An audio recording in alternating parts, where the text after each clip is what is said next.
Amistad de Puebla presenta. ¿Qué tal? Buenos días, ¿cómo está la familia? Bien, pues los voy a invitar, ¿por qué no nos ponemos de pie? Vamos a comenzar con nuestro curso en esta mañana. Si tú estás en la parte de atrás o un poquito alejado en las orillas, ¿por qué no te acercas un poquito aquí al centro para que estemos todos juntos? Qué padre, gracias por estar aquí, por permanecer. Y aún esto me habla del hambre que Dios está poniendo en la tierra, ¿verdad? Porque aún, a pesar de las circunstancias, aquí estamos, aquí están, porque queremos más de Dios. Amén. Por eso es que estamos aquí, porque queremos conocer a Jesús. Y vamos a empezar en esta mañana pidiéndole la ayuda al Espíritu Santo. Si tú puedes ahí levantar tus manos y solamente decir: Espíritu Santo, Espíritu de revelación, ven y abre mis ojos. Espíritu de sabiduría, ven y abre mi corazón. Señor, hoy nos abrimos completamente a tu obra, hoy nos abrimos a tu palabra, hoy nos abrimos al verbo de vida, hoy nos abrimos a la obra del Espíritu Santo en nosotros, hoy nos abrimos a esa obra del Espíritu que nos convence de pecado, que nos guía a la verdad. Espíritu Santo, aquí estamos, haz lo que quieras hacer en este tiempo, habla lo que quieras hablar en medio de nosotros y muévenos a donde nos quieras llevar como iglesia. Señor, te lo pedimos en el nombre de Cristo Jesús. Amén, amén. Pues puedes tomar tu lugar y vamos a seguir. Hace 8 días no pudimos terminar con el capítulo que estábamos viendo, que es el capítulo número 7, si quieres abrir tu libro. Y vamos a enfocarnos en la página 119. Desde ahí vamos a partir. ¿Cuál es el título de este capítulo número 7? Ok, abre ahí tu libro, capítulo 7, el capítulo 7, página 117. ¿Cuál es el título de este capítulo? El perdón de pecados. ¿Cuántos hemos sido perdonados? Ok, veíamos hace 8 días muchos versículos, cómo es que Dios es amplio en perdonar, y si tú y yo estamos aquí es porque esa amplitud de su perdón, esa misericordia nos ha alcanzado y nos tiene aquí. Pero vamos a empezar desde la página 119, porque tú y yo no vamos a poder entender la realidad de que somos perdonados de nuestros pecados si primero no entendemos bien cuál es el pecado, de qué es que Dios nos está perdonando, qué es el pecado en nosotros, y tenemos que ser conscientes de esto. Y dice ahí en la página 119, ¿qué es pecado? Y ya lo hemos visto en clases pasadas, pero ¿quién me dice qué es pecado? Aquí, como es un curso, se vale, aunque no te escuches, a ver, grítame fuerte. ¿Qué es pecado? Ok, ya me están aquí leyendo todo el libro así, pero en una frase corta, ¿qué es pecado por allá? Errar en el blanco, ok. ¿Qué otra cosa es pecado? Desobediencia, ok.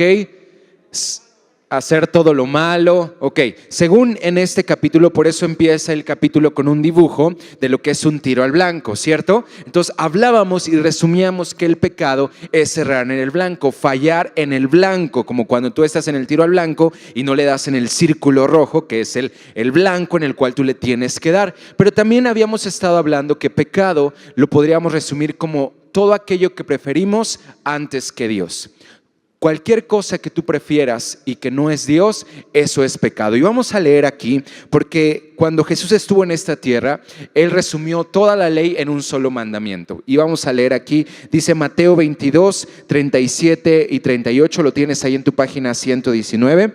Mateo 22, 37 y 38, vamos a leerlo todos juntos, porque este es el blanco.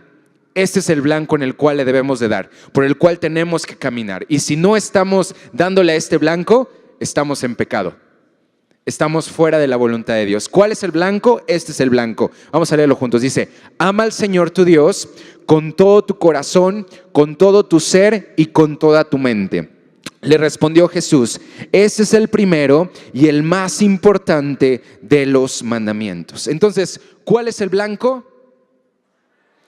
Amarás al Señor, ¿con qué? Con todo tu corazón, con todo tu ser y ¿con qué?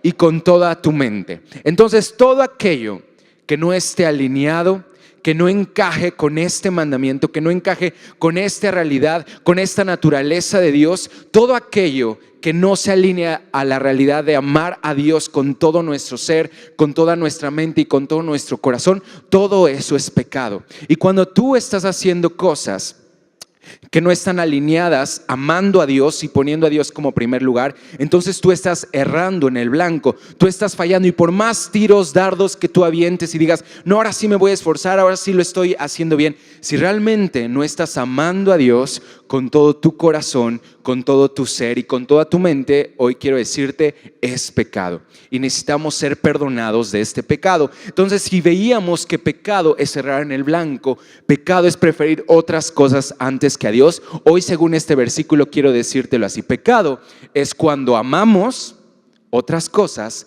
más que a Dios. Porque aquí dice que el blanco es amar a Dios con todo. Di conmigo, con todo. Sin reservas, ¿verdad? No, bueno, en esta área, Dios, sí te amo, pero en esta área amo más mi trabajo. En esta área amo más mi ministerio. En esta área amo más a mis hijos. Y tú me dices, pero está bien amar a los hijos, está bien amar a la familia, está bien amar el trabajo, ¿verdad? Debemos ser diligentes. Pero cuando eso ocupa un lugar de preeminencia, ocupa un valor mayor en nosotros antes que a Dios, es pecado. Entonces tú dices, entonces puedo estar trabajando y según yo haciendo la voluntad de Dios y pecando. Sí, si tu trabajo es más importante para ti que Dios. Pero dice, estoy amando a mi familia, estoy edificando y creando un lugar seguro, un lugar, una casa, ¿verdad? Donde todos nos podamos recrear y vivir felices como familia. Yo me llevo bien con mi esposa, amo a mis hijos. Me dices, ¿eso es pecado? Sí, si los amas a ellos más que a Dios, es pecado. Ahorita en este tiempo que estamos viviendo, leía por ahí un comentario, vivimos una remoción en la tierra, ¿cierto? Vivimos un sismo. Y decía este comentarista, decía, muchas veces las remociones, los temblores aún sirven para remover y simbrar aquellas cosas que se tienen que simbrar, y de tal forma que queda lo importante, se mueve todo aquello que no es importante y de pronto empiezan a tomar y se empiezan a acomodar todas las cosas y alinear a lo que realmente vale la pena. Por ejemplo, yo sé que a lo mejor en este tiempo le hablaste a tus amigos, a tu familia, que nunca les hablas, ¿verdad? Pero en este tiempo, a ver cómo están, porque todo de pronto se empieza a alinear. Después empieza a decir, no, es que esto no es importante, lo importante es que estemos bien. Y te das cuenta que en un santiamén, en un abrir y cerrar de ojos, tu casa se puede derrumbar, lo que tanto construiste se puede acabar, pero lo único que va a permanecer es tu relación con Dios. Lo único que va a permanecer es aquellas cosas eternas que estás edificando. Entonces, eso es lo que vale la pena. Y todo aquello que no esté alineado a esto, amada familia, es pecado. Entonces aquí dice, el blanco es amar al Señor con todo tu corazón. ¿Cómo está tu corazón? En serio, en estos tiempos, hoy, domingo, ¿cómo está tu corazón? Yo aún quisiera animarte, porque a lo mejor hay un poco de temor por todo lo que estamos viendo y a lo mejor quisiera decirte, es normal, pero aún yo quisiera ir más allá y ver con los ojos espirituales. Para los hijos de Dios no es normal vivir en temor, no es normal vivir en miedo, porque Dios no nos dio un espíritu de cobardía, ¿cierto?, sino de poder y de dominio propio. Y aunque a lo mejor allá afuera te dicen, no es normal que te sientas así preocupado por tus hijos, ¿verdad? Y es que mañana y si tiembla, y ayer que tembló de volada, escuchaste ahí, te paraste, escuchaste la alarma, y entonces vivimos en un constante incertidumbre. Yo quiero decirte, no es normal que vivamos así como hijos de Dios. Porque si vivimos, vivimos para Cristo, y si morimos, morimos para Él. ¿Cierto? Entonces en eso está nuestra seguridad, en Él está nuestra seguridad y nuestra certeza. Y cualquier otra cosa que se mueva todo, pero que nuestro amor a Dios no se mueva. Que tu amor a Dios no se mueva. Que en estos tiempos difíciles, porque no es que te profetice, pero está escrito, van a venir tiempos todavía más difíciles, cosas peores, la maldad aumentará, que todo se mueva, que todo se caiga, pero que tu amor a Dios no se caiga, que tu amor a Dios permanezca, porque eso es lo único que nos va a hacer permanecer fieles hasta el fin, pase lo que pase. Ese es el blanco, ese es a lo cual tú y yo hemos sido llamados, a darle en ese blanco, amar a Dios, di conmigo, con todo, y este es un tiempo en el cual nos tenemos que definir, o estamos en Dios, o amamos a Dios, o amamos otras cosas, o amamos nuestra casa y que en cualquier momento se puede derrumbar, pero no. Necesitamos movernos y amar a Dios con todo nuestro corazón, con todo nuestro ser, con toda nuestra mente. Amén. Amén. Entonces, que tu oración aún en estos tiempos sea: Dios, que no se mueva esto, que no se mueva mi amor por ti. Porque dice ahí en la página 119, ¿qué es lo que nos lleva a pecar? ¿Qué es lo que te lleva a amar otras cosas antes que a Dios? Dice aquí, vienen ahí algunas palabras en negrito, ahí en tu libro, ¿ya los viste? Entre todo ese párrafo, dice, ¿qué es lo que nos lleva a pecar? Y vamos a leer solamente las 3 palabras en negritas que vienen ahí. Dice ahí la primera, ignorar. Di conmigo, ignorar. Después, ¿cuál es la segunda palabra? Errar. Y la tercera, desatender o descuidar. ¿Qué es lo que nos lleva a pecar? Dice aquí, cuando ignoramos cuál es la voluntad de Dios, cuando erramos cuál es la marca, cuando fallamos en la marca que Dios nos ha establecido. Dice aquí, cuando desatendemos o descuidamos lo que Dios nos ha mandado. ¿Sabes? Todo eso, el origen de todo esto, tú ignoras a Dios cuando dejas de amar a Dios. Tú es decir, fallas en el blanco, no le das en el blanco, no ves a Dios, no caminas de acuerdo a su voluntad, simplemente porque no amas a Dios. Tú desatiendes o descuidas la voluntad de Dios, cumplir sus mandamientos, cumplir con el propósito que Él te ha mandado. Simplemente el origen de todo eso es porque no amas a Dios con todo tu corazón, con todo tu ser y con toda tu mente. Entonces, por eso, cuando se te presenta una oportunidad que se te hace atractiva, dices, pues sí, me voy por acá. Amo esto, amo el trabajo, amo el sexo, amo, no sé, la codicia, los bienes, y eso es lo que nos lleva a pecar, porque no amas a Dios. ¿Cuántos casados hay aquí? Tú sabes, la raíz de todo esto en una relación, obviamente, es el amor. Yo amo con todo mi ser a mi esposa y yo todos los días oro a Dios que me libre de hacer cosas que desagraden y que no sean dignas de ser un esposo agradable hacia ella. Pero el origen de todo es porque yo la amo. Y por eso es que yo cuido mi relación con Dios, por eso es que yo cuido aún mi integridad, porque la amo y porque no quiero que nada de lo que yo haga entristezca su corazón, que nada de lo que yo haga se interponga en nuestra relación. Pero todo nace de una relación de amor. Y es lo mismo que pasa con Dios. Cuando caemos, cuando pecamos, cuando preferimos otras cosas antes que a Dios, simplemente es porque a lo mejor no amamos a Dios con todo nuestro corazón, con todo nuestro ser y con toda nuestra mente. Y entonces estamos amando otras cosas. ¿Sabes? Necesitamos ser alineados a la realidad aún como iglesia. Y yo creo que por eso están viniendo estos tiempos, porque es el tiempo, iglesia, es el tiempo donde toda la iglesia, donde una generación completa se va a alinear a Dios y en amor completo y apasionado por Dios solamente. Y yo quiero ser de esos que amen a Dios con todo su ser, con todo su corazón y con toda su mente, y que nada los mueva. Amén. ¿Cuántos quieren ser de aquellos? Por eso dice la página 120, vamos a ir a la página 120. Dice ahí, ¿cuál es la fuente del pecado? ¿Cuál es la raíz del pecado? ¿Cuál es el origen del pecado? Dice ahí, los seres humanos tenemos deseos legítimos de disfrutar, de tener y de hacer. Y la satisfacción de estos en algunas ocasiones es indispensable. Por ejemplo, el hambre. ¿Es malo tener hambre? Dime. ¿No? ¿Verdad? Es una necesidad básica en los seres humanos. Por eso ahorita ya muchos comieron, acá fueron a desayunar, porque es parte de la necesidad del hombre. Pero dice, pero si el suplir estos deseos se hace de forma desordenada y en desacuerdo con los tiempos y formas de Dios, entonces se produce ¿qué? El pecado. En el caso del hambre, el pecado sería la glotonería. ¿Cuál es la fuente del pecado? Dice aquí, hay necesidades, hay deseos legítimos de disfrutar, de tener, de hacer cosas. Y eso aún Dios lo puso en nosotros. El problema es cuando ese deseo entra en un desorden y entra en un desalinearse con la voluntad de Dios. Entra en un amar eso más que a Dios. Y en ese momento, cuando tú amas más la comida que a Dios, ahí está el pecado. Tú dices, no, es que la comida, ay, qué rico, vea los tacos mexicanos, ¿a cuándo nos gustan los tacos mexicanos? Pero tú sabes, aun cuando amas, hay personas, y yo no sé si a lo mejor aquí en este lugar, cuando la comida es realmente algo, un Dios para ti, es algo muy valioso para ti. Y cuando tú amas y entonces entras en un desorden con lo que Dios puso en tu ser acerca de la comida, entonces ahí es donde se convierte un pecado. No, Dios no produce el pecado. Dice aquí Santiago 1:13, dice que nadie al ser tentado diga, es Dios quien me tienta. Dios no nos tienta.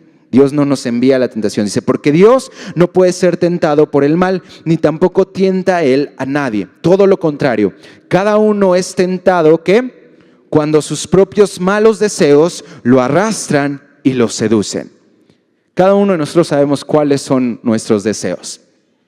A lo mejor para el que está a tu lado, el deseo con lo que batalla no va a ser lo mismo para el que está a tu derecha y tu izquierda. Cada uno de nosotros sabemos aquellas batallas, aquellas cosas con las que batallamos. El problema es cuando nos dejamos arrastrar y seducir, cuando empezamos a amar, a darle valor más a esto. Y en ese momento es cuando se da a luz el pecado. Cuando se da a luz el pecado. Dice aquí, por eso vamos a hacer este ejercicio. Dice, menciona cuál es el pecado cuando las siguientes necesidades son suplidas fuera del orden de Dios. Aquí hay necesidades que son legítimas, que son aún puestas por Dios en nosotros, pero el problema es cuando hay un desorden. El problema es cuando tú amas más esto que a Dios. En ese momento esto se convierte en pecado. Por ejemplo, el comer es una necesidad legítima. ¿Qué pasa cuando tú amas más el comer que a Dios? ¿Cuál es el pecado? Glotonería. Glotonería o bien la gula también podría ser. ¿Ok? Después dice el tener. El tener es una necesidad legítima, pero ¿qué pasa cuando tú amas más el tener que a Dios? ¿El pecado cuál sería? Avaricia, muy bien, la avaricia, y en ese momento ya está gestando el pecado. Por ejemplo, el ser respetado. Todos aquí queremos ser respetados. No, a mí que me respeten. Está bien. El problema es cuando tú amas más eso que a Dios. Y entonces el pecado ¿cuál sería? La soberbia, el orgullo. Aún yo aquí puse, por ejemplo, la vanagloria. También es la raíz, de ahí surge todo esto. Entonces, no está mal querer ser respetado. El problema es cuando amas más que me respeten, ¿verdad? Y entonces hay muchos problemas, todo por querer ser respetados. El siguiente, el sexo. Es parte de una necesidad. Dios lo puso en nosotros, pero ¿qué pasa cuando amamos más el sexo que a Dios? ¿Cuál es el pecado? Lujuria. Lujuria. ¿Ok? Y todo lo que se desencadena de la lujuria. El dormir también es una necesidad básica en el hombre, pero ¿qué pasa cuando amas más el dormir? ¿Cuál sería el pecado de esto? Pereza, ¿cierto? Pereza. Y yo quiero decirte, iglesia, no es tiempo de dormir. No es tiempo de estar perezosos. No es tiempo de estar dormidos. Es tiempo de despertar, ¿cierto? Aún físicamente, pero también en el espíritu. Es tiempo de despertar. No es tiempo de caer en este pecado aún espiritual de flojera. Pues que pase lo que pase. No, debemos ser entendidos en los tiempos. Como decía mi pastor, estamos en dolores de parto y necesitamos ver y ser conscientes de lo que Dios está haciendo. ¿Qué pasa? Después aquí viene la necesidad legítima, opinar. ¿Cuál sería el pecado de esto cuando amamos más el opinar? Juicio, ok, sí, también podemos caer en juicio, aún religión, yo quisiera decir también, queremos opinar, esto está bien, esto está mal, entonces ahí hacemos todo nuestro argumento, pero también caemos un poco en soberbia. La soberbia también, el pensar que nosotros tenemos la mejor opinión y que nosotros tenemos la razón. Entonces todo eso aún está bien que quieras opinar, pero aún checa, cuando estés en alguna plática, en alguna situación y quieras opinar, revisa bien. ¿Cuál es el motivo? ¿Cuál es la motivación por el cual lo vas a hacer? ¿Para que se vea que tú tienes la mejor opinión o porque realmente quieres resolver el conflicto? Ahí les hablo a los casados. Se los dejo de tarea. Ok, ser amado. Ser amado. Está bien querer ser amados, es parte de nuestra necesidad, pero ¿qué pasa cuando eso se convierte en una prioridad para nosotros y está por sobre el amor a Dios? ¿Cuál sería el pecado? Egoísmo, ¿ok? Egoísmo, y aún eso es la raíz de muchos otros pecados. Pero eso, para que veas, hay necesidades que Dios puso en nosotros. Hay un orden que Dios puso en nosotros. Hay un orden con el cual Dios te creó, porque Dios nos creó a su imagen y semejanza. Todas estas necesidades que leímos son parte del orden que Dios puso en nosotros. El problema con la humanidad, el problema desde Adán y Eva es que depravamos, pervertimos, distorsionamos ese orden que Dios estableció. Y entonces en ese momento es cuando se da a luz el pecado. Pero aún tenemos que identificar, y a lo mejor tú identificaste alguna área de esta, pero hoy quiero decirte, hay perdón de pecados. Y de eso se trata este capítulo. No en enfocarnos en el problema, sino en enfocarnos en la cura para este problema, en la solución para este problema. Vamos a ver la página 121 todavía, un poquito viendo acerca del pecado. Dice, ¿cuáles son las consecuencias del pecado? Dice ahí Isaías 57, 20 y 21. Pero los malvados son como el mar agitado, que no puede calmarse, cuyas olas arrojan fango y lodo. No hay paz para los malvados, dice mi Dios. Dice, pero los malvados son como el mar agitado que no puede calmarse. ¿Sabes? La maldad en nosotros no puede calmarse. Si no estamos en Cristo, si Dios no ha venido a nosotros a quitar desde nuestro origen esta naturaleza pecaminosa, tú lo compruebas, yo lo compruebo. Estamos orientados, encaminados a pecar, a regarla, ¿verdad? A ir hacia lo malvado, hacia lo perverso, porque dice aquí, cuyas olas arrojan fango y lodo, y no hay paz para los malvados, no hay paz. Los malvados, aquellos que viven en pecado, aún a lo mejor aquí hay personas que están identificando su situación y tú dices, ¿por qué es que no puedo estar en paz? ¿Por qué es que no puedo estar tranquilo? Porque el pecado dentro de nosotros no produce paz, el pecado dentro de nosotros produce muerte. Y solamente es hasta que viene la vida de Dios que cambia eso desde nuestro origen. Y entonces toda esa muerte se convierte en vida. Y entonces viene la paz de Dios, viene la tranquilidad de Dios. Entonces todas estas olas, porque así lo vemos aquí, pero el potencial de maldad que hay en nosotros, en ti y en mí, aunque tú digas, no, yo sí soy bueno, el potencial de maldad que hay en nosotros, si no fuera por la gracia de Dios, si no fuera por la sangre de Jesucristo, yo no sé dónde estaríamos, yo no sé qué haríamos, pero dice aquí, las olas arrojan fango y lodo. Y es el potencial de maldad que hay en ti, que hay en mí. Y de ahí es de donde Dios nos tomó. De ahí es de donde Dios nos rescató, estando muertos en nuestros pecados y delitos. Ahí en ese fango, en ese lodo. Y ahí estábamos en ese fango y en ese lodo y producíamos más fango y más lodo. Y de ahí es de donde Dios nos tomó y nos dijo, muertos en tus pecados y delitos, ahora te doy vida juntamente con mi Hijo Jesucristo. Ahora te doy vida juntamente con mi Hijo Jesucristo. Y ese es el perdón de nuestros pecados.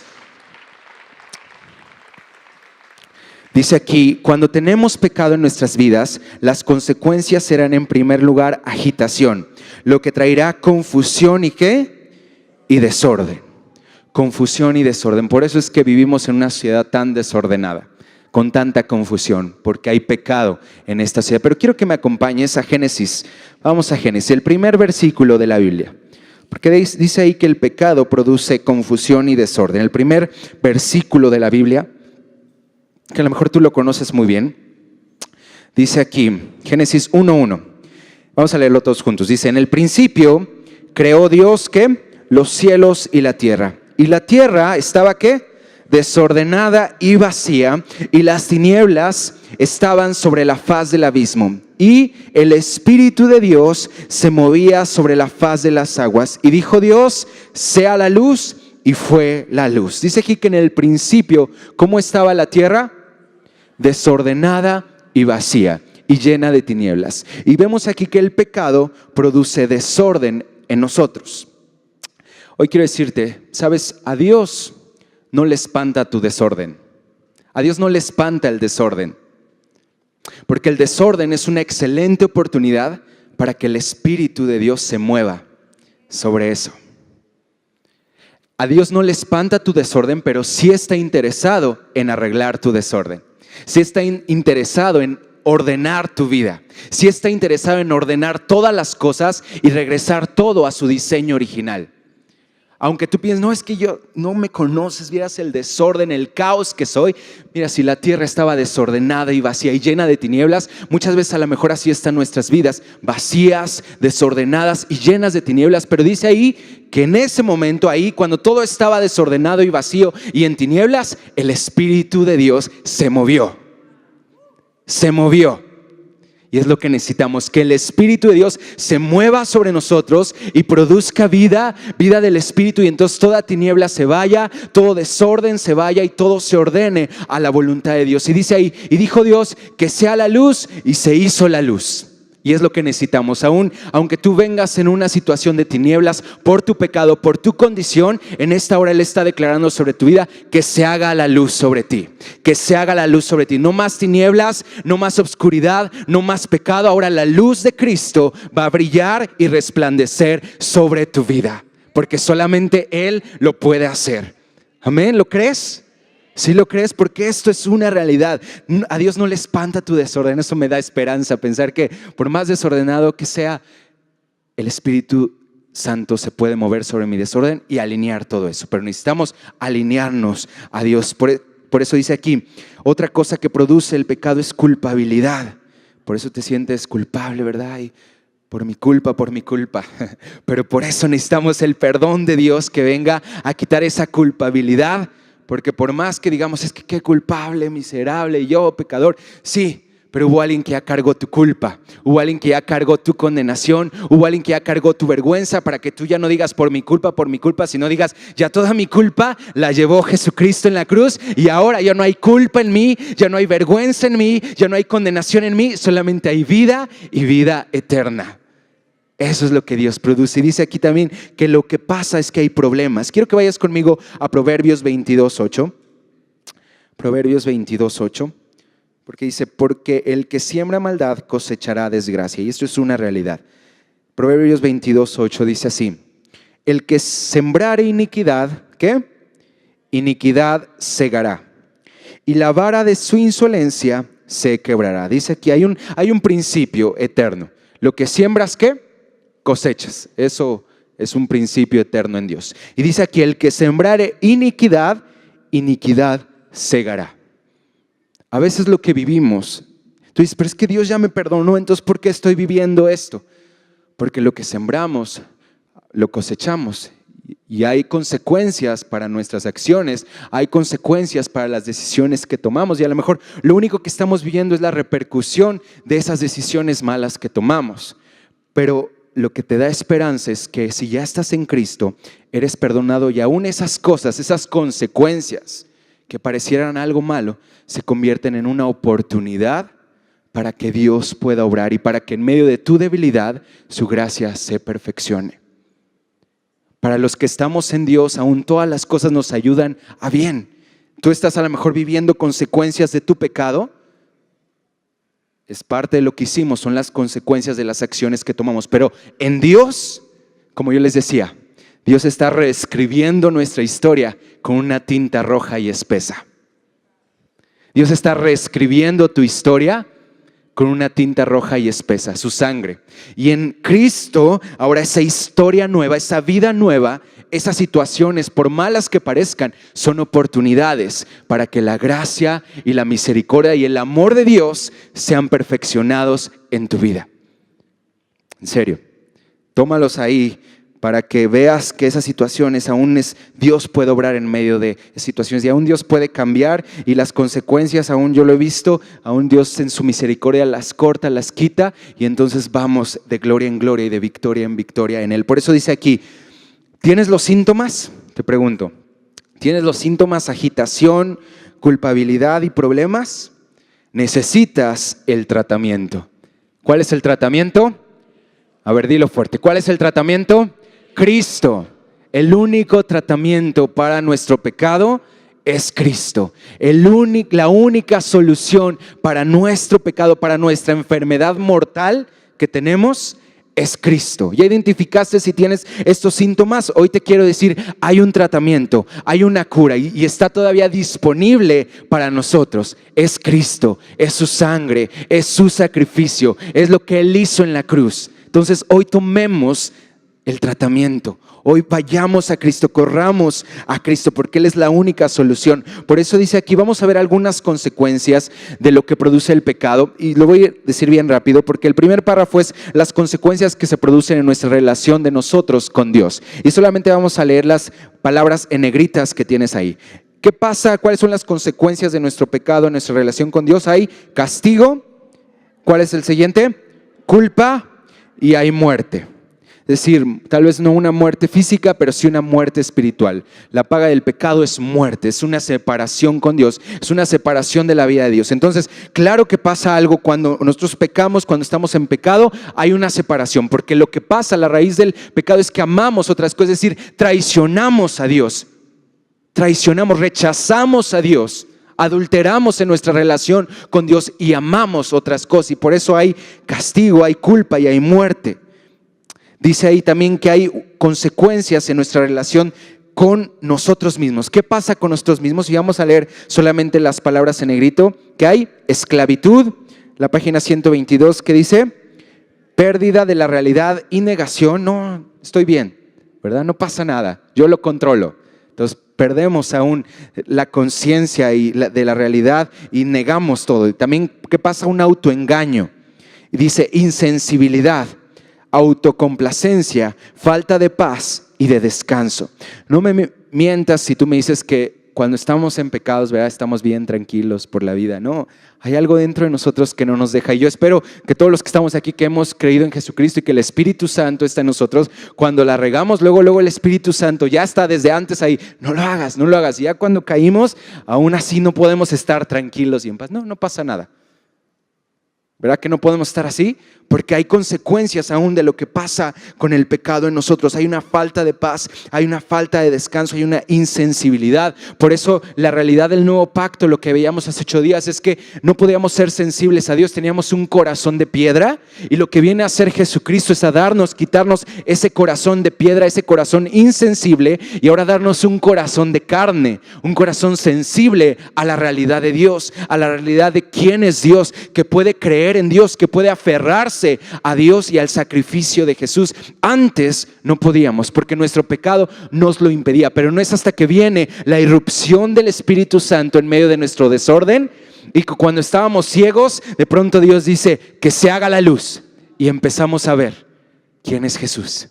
Y empezamos a ver la gloria de Dios y empezamos a ver la gloria del sacrificio y decimos, necesito un Salvador, necesito el tratamiento, necesito la cura, no puedo seguir con esta condición. Y yo espero que aún en este lugar muchos salgan y aún dentro de ti se produzca esta desesperación de decir, necesito que me salves, necesito el tratamiento, no puedo seguir viviendo de esta forma. Y solamente Jesús es el único que nos puede sacar de ahí. Pero también pasa algo en nuestra relación con los demás. Dice ahí, vamos a leer solamente las palabras en negritas, dice, hay competencia, hay ¿qué? Inhabilidad para empatizar, por eso no nos podemos llevar bien con los demás. Dice, hay rechazo de autoridad y hay inhabilidad para amar. Hay consecuencias de nosotros con Dios, con tu pecado, hay consecuencias de nosotros con nosotros mismos y hay consecuencias de nosotros con los demás. ¿Sabes? Cuando tú y yo pecamos, tú piensas, no, es que solo me está afectando a mí. No, tu pecado afecta a todos los que están a tu alrededor. El pecado, lo que hacemos que no está en el blanco, que no está conforme a la voluntad de Dios, tú dices, no pasa nada. Sí pasan cosas y no solo te afecta a ti, sino que afecta a todos los que están a tu alrededor. Y aún algo que el Espíritu Santo aún me habló desde que me casé. Si revisé las decisiones que ahorita tomes, aún están afectando a ti, están afectando a tu esposa, están afectando a tus hijos y todavía ni siquiera tengo hijos y todavía ni estamos embarazados, pero Dios ya me habla que aún las decisiones que yo tome tenemos que entender que tienen un impacto eterno y que van a afectar aún a mis generaciones. Entonces por eso es que tengo que caminar alineado a la voluntad de Dios. ¿Y cuál es esa voluntad? Que ame a Dios con todo mi corazón. Y cuando tú quedas completamente enamorado de Dios, el pecado no entra en tu vida. El pecado no cabe en tu vida. Porque dices, ¿cómo voy a deshonrar a mi Salvador? ¿Cómo voy a ir en contra de mi Dios, de mi amado? Y entonces ya no es que me tengo que portar bien, es que debo dar un buen testimonio. No, es que dices, te amo, Señor, te amo, Jesús. Y no puedo hacer otra cosa, no puedo caer en esto, no puedo tomar esta decisión porque en esto no te estoy mostrando mi amor hacia ti. Entonces, aún por eso es en esos momentos, por eso te decía, Dios no se espanta con tu desorden. Yo ha habido momentos en los cuales he estado ahí, y Dios, ayúdame, sálvame porque te amo y quiero demostrarte mi amor hacia ti. Ahí tú dices, no es que Dios se espanta cuando estás ahí en la tentación. No, es justamente en ese momento cuando tú tienes que clamar por misericordia porque Él es el único que te puede rescatar. Y aún dile, aumenta, enciende mi amor hacia ti. Más que le digas, líbrame de esta tentación o no me dejes pecar o no sé cuál es la solución que tú piensas. Dile, aumenta mi amor hacia ti, enamórame más de ti, enamórame, cautívame. Y vas a ver cómo otras cosas no te van a cautivar. otras cosas no te van a enamorar. Por eso dice aquí Santiago 4, 1 y 2, dice: ¿de dónde surgen las guerras y los conflictos entre ustedes?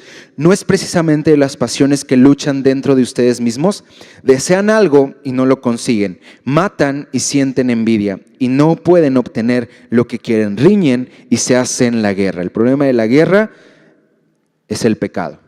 El problema aún en las relaciones, el problema de los divorcios, el problema de las rupturas en las familias es el pecado. Es el pecado, porque aún nos amamos más a nosotros mismos, queremos defendernos y entonces por eso afectamos a todos los que están a nuestro alrededor. Dice ahí el cuadrito: todo pecado afecta a Dios, a otros y a nosotros mismos. Entonces es algo grave el pecado, ¿cierto? Es algo grave, pero dice la página 122, ¿cuál es la cura del pecado?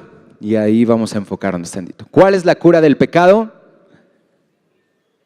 A ver, con seguridad. ¿Cuál es la cura del pecado? Cristo. La cura para nuestro pecado, la cura para nuestra enfermedad, no es una cosa, no es una religión, no es cuántos versículos dices, no es tu buena disciplina, no es tu buena moral, no es si estás en un ministerio. La cura para nuestro pecado, la cura para nuestra enfermedad es una persona, Cristo. Y necesitamos a Cristo, necesitamos estar en Cristo. Necesitamos recibir a Cristo. Y no tanto cuando habla de recibir, no estoy hablando de la oración esa que a veces nada más repetimos por repetir. No, es cuando recibir aún, ¿sabes? Dice ahí, mas a todos a los que le recibieron, dice Juan, ¿verdad? A los que creen en su nombre, les dio la voluntad de ser hechos, ¿qué? Hijos de Dios. Pero dice, mas a todos a los que le recibieron. ¿Sabes? Que el original de la palabra recibir es cuando tú te alineas a algo. Cuando tú te asocias con alguien. Como dos socios que hacen una sociedad, hacen una sola compañía. Cuando dices, más a todos a los que recibieron, a los que creen en su nombre, es decir, más a todos a los que se alinearon, a los que se hicieron uno con Dios, a los que dejaron de caminar independientemente y voltearon toda su dependencia en Dios. Y entonces te alineas a Dios, al corazón de Dios, a la voluntad de Dios. Dice, a los que creen en su nombre les dio el derecho de ser llamados, ¿qué? Hijos de Dios. Entonces el recibir a Cristo, el alinearnos con quien es Cristo. Por eso dice aquí Juan 1:20, aquí tienen al Cordero de Dios que quita ¿qué? El pecado del mundo. A lo mejor tienes otra versión que dice, he aquí el Cordero de Dios, ¿verdad? Que quita el pecado del mundo. Juan 1:29, si me lo quieren poner en las pantallas. Juan 1:29. He aquí el Cordero de Dios que quita el pecado del mundo. Vamos a leerlo aquí. Dice, al siguiente día vio Juan a Jesús que venía a él y dijo, he aquí, vamos a leerlo todos juntos. He aquí el Cordero de Dios que quita el pecado del mundo. Dice aquí que Juan vio a Jesús. ¿Qué Juan? Juan el Bautista. ¿Tú sabes en lo físico, en lo terrenal, qué era Juan de Jesús? Su primo. Es decir, que Juan conocía a Jesús, sabía quién era Jesús, pero en ese momento vio venir a su primo, pero no lo vio como su primo, no lo vio como lo conocía, no lo vio como a lo mejor había escuchado de él o a lo mejor había interactuado con él. En ese momento él recibió una revelación del cielo en el cual vio a este hombre judío venir hacia él, a Jesús, Jesucristo, y pudo haber dicho, he aquí, no sé, el Mesías, he aquí el profeta, he aquí el que viene a salvarnos. Pero él tuvo una revelación que dijo, he aquí el Cordero de Dios. Él tuvo una revelación del cielo que fue más allá de cómo conocía a Jesús en lo natural, que cómo conocía a Jesús en lo físico, como su primo. ¿Sabes? Tú y yo a lo mejor conocemos a Jesús como un buen líder.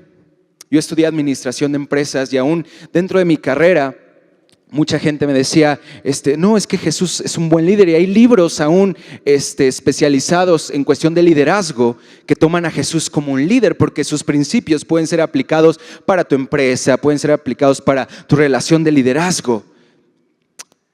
Pero a lo mejor tú solamente conoces a Jesús como tu líder, como un maestro, como un profeta, a lo mejor como un milagrero, el que te hace milagros.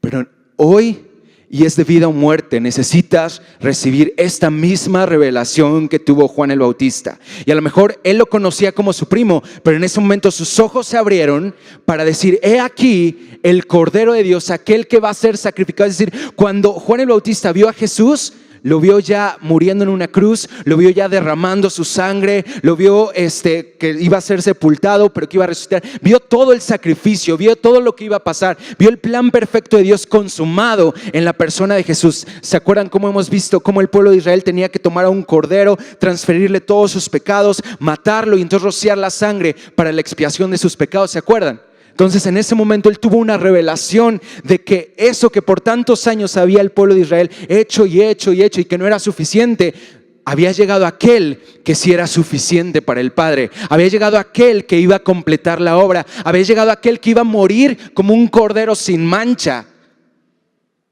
Como un cordero sin mancha en nuestro lugar, y que su sangre nos iba a dar vida. Él no solamente dijo: he aquí el buen líder que va a llegar, he aquí el buen profeta que tiene palabras muy bonitas, he aquí el que te va a sanar de una enfermedad. No, he aquí el que te va a quitar, el que te va a arrancar tu pecado. He aquí el único calificado para ser tu suficiente Salvador. Sabes, los pecadores no pueden quitar el pecado de los pecadores. Entonces tenía que venir uno sin mancha, que iba a ser el único capaz de quitar el pecado de los pecadores, de nosotros, Jesús. Entonces por eso Juan el Bautista tuvo esta revelación, y tú y yo necesitamos tener esta revelación. Yo no sé cómo has conocido a Jesús hasta este momento, pero si no se te ha revelado a Jesús como tu Salvador y como el Cordero que quita y que te arranca ese pecado,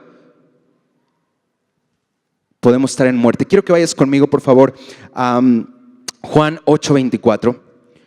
Juan 8:24.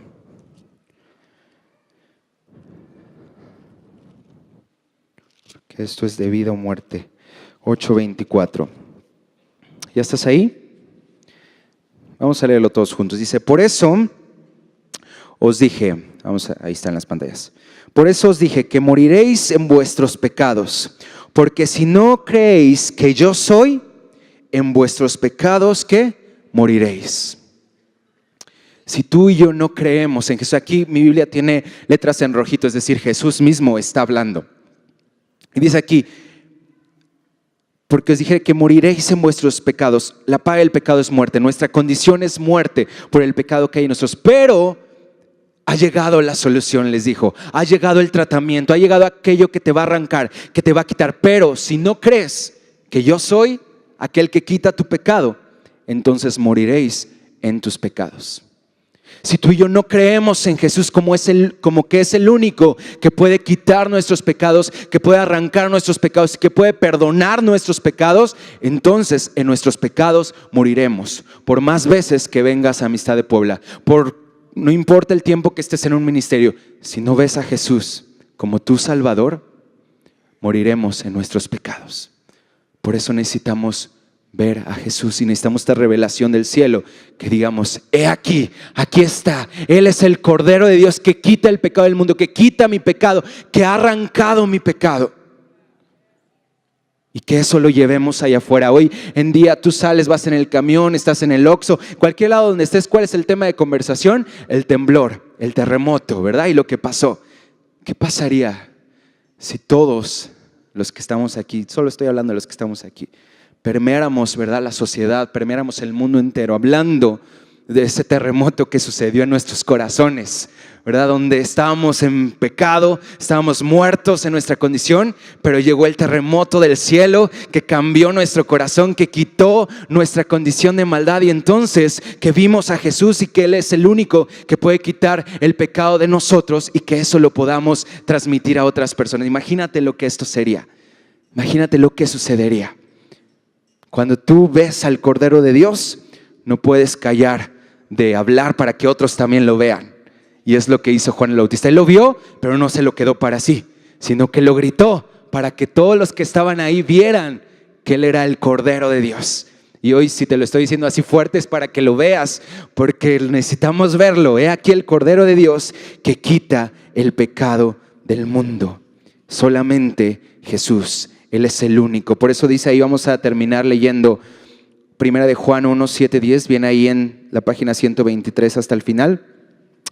Dice, pero si vivimos en la luz, así como Él está en la luz, tenemos comunión unos con otros, y la sangre de su Hijo Jesucristo nos limpia de todo pecado. Si afirmamos que no tenemos pecado, a lo mejor tú dices, no, yo no soy pecador. Aquí dice, si afirmamos que no tenemos pecado, nos engañamos a nosotros mismos y no tenemos la verdad. Pero dice, si confesamos nuestros pecados, Dios, que es fiel y justo, nos los perdonará y nos limpiará de toda maldad. Si afirmamos que no hemos pecado, lo hacemos pasar por mentiroso y su palabra no habita en nosotros. Entonces, si decimos que no tenemos pecado, somos unos mentirosos. Pero yo creo que aquí ya todos reconocemos que sí tenemos pecado, que necesitamos un Salvador. Por eso dice aquí, si confesamos nuestros pecados, Él es fiel y justo para perdonarnos de nuestros pecados. El capítulo es el perdón de nuestros pecados. Y solamente hay perdón de tus pecados, de mis pecados, cuando vemos al Cordero de Dios, cuando creemos en el Cordero de Dios y en lo que el Cordero de Dios ha hecho. Y creemos en el sacrificio completo,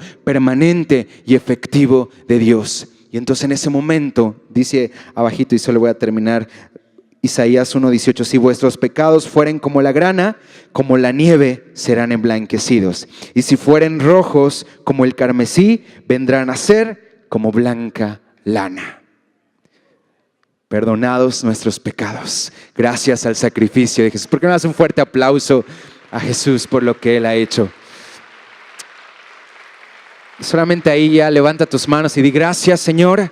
Padre, en esta hora pido una revelación del cielo, una revelación del Padre que venga a nosotros y que abra nuestros ojos. Así como en el principio tú dijiste que se haga la luz y fue hecha la luz, en esta hora yo pido que sobre tu iglesia, Señor, sobre todos los que estamos aquí, Señor, se haga la luz, Señor, y que nos resplandezca el sacrificio, nos resplandezca la gloria de Jesús, nos resplandezca la gloria del Cordero sin mancha, nos resplandezca la gloria del Cordero que quita el pecado del mundo. Tú eres el único, Señor, que puede quitar nuestro pecado. Tú eres el único que puede perdonar nuestro pecado. Hoy te recibimos, Señor, nos alineamos completamente a ti. Creemos en tu obra y creemos que tu obra es suficiente y es perfecta. Gracias, Señor, en el nombre de Cristo Jesús.